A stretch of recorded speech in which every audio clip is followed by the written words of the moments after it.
Welcome to Old Testament in a Year. Day 237.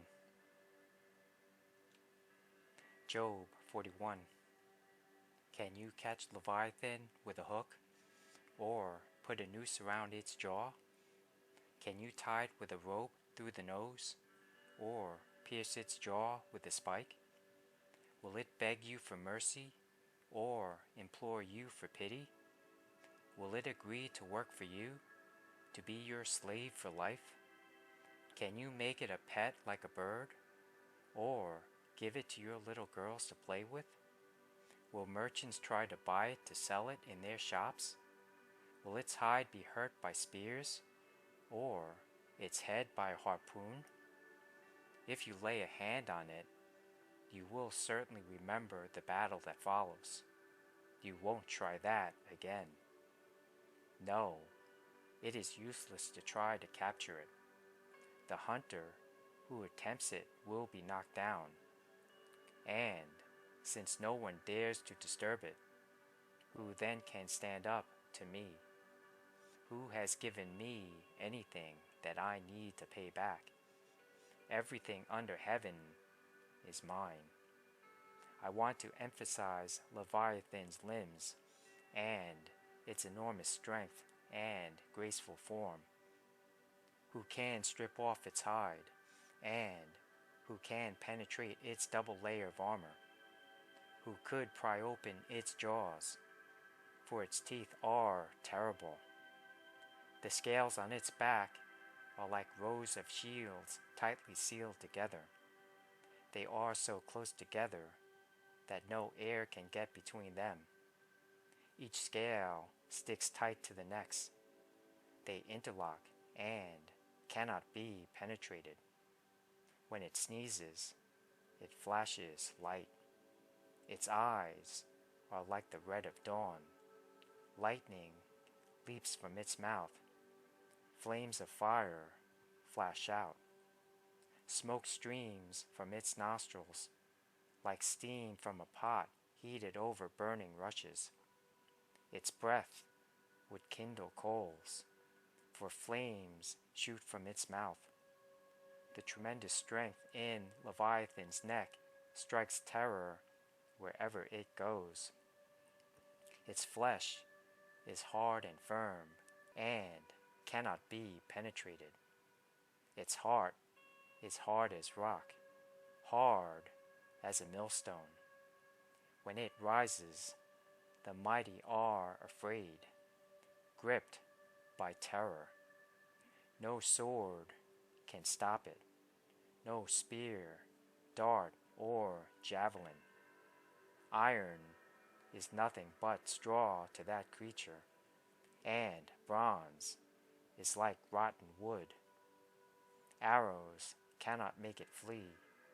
Stones shot from a sling are like bits of grass. Clubs are like a blade of grass, and it laughs at the swish of javelins. Its belly is covered with scales as sharp as glass. It plows up the ground as it drags through the mud. Leviathan makes the water boil with its commotion. It stirs the depths like a pot of ointment. The water glistens in its wake, making the sea look white. Nothing on earth is its equal. No other creature so fearless.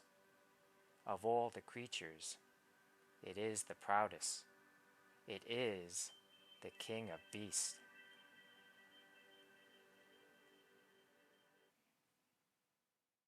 Job 42.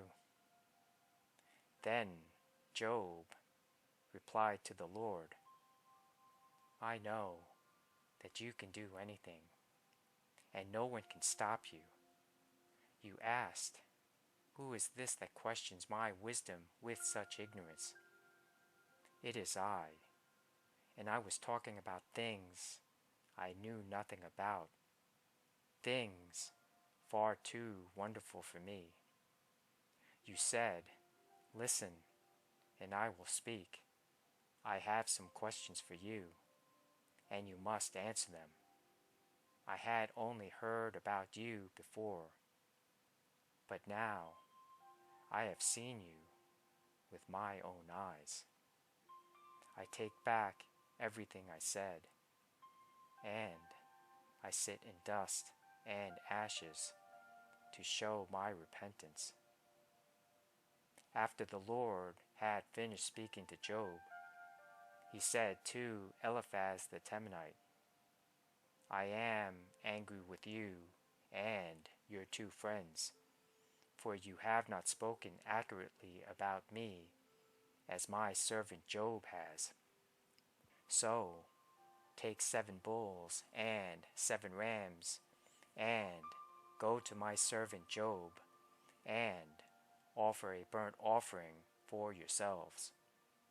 My servant Job will pray for you, and I will accept his prayer on your behalf.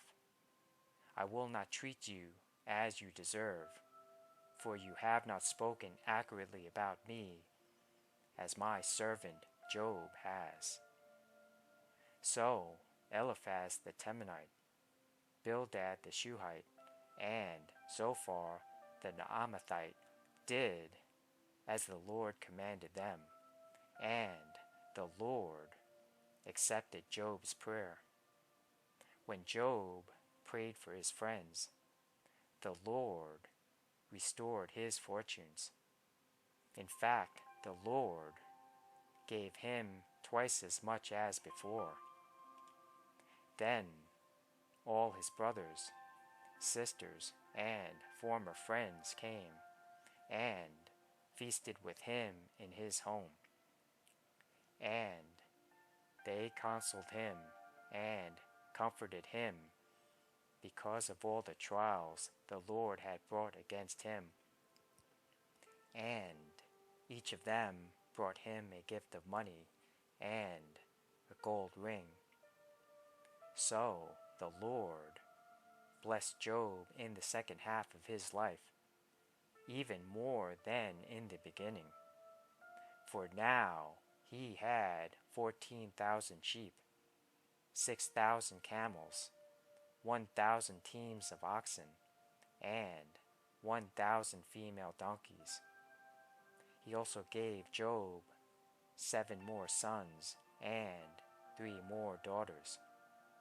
He named his first daughter Jemimah, the second Keziah, and the third Keren-Happuch.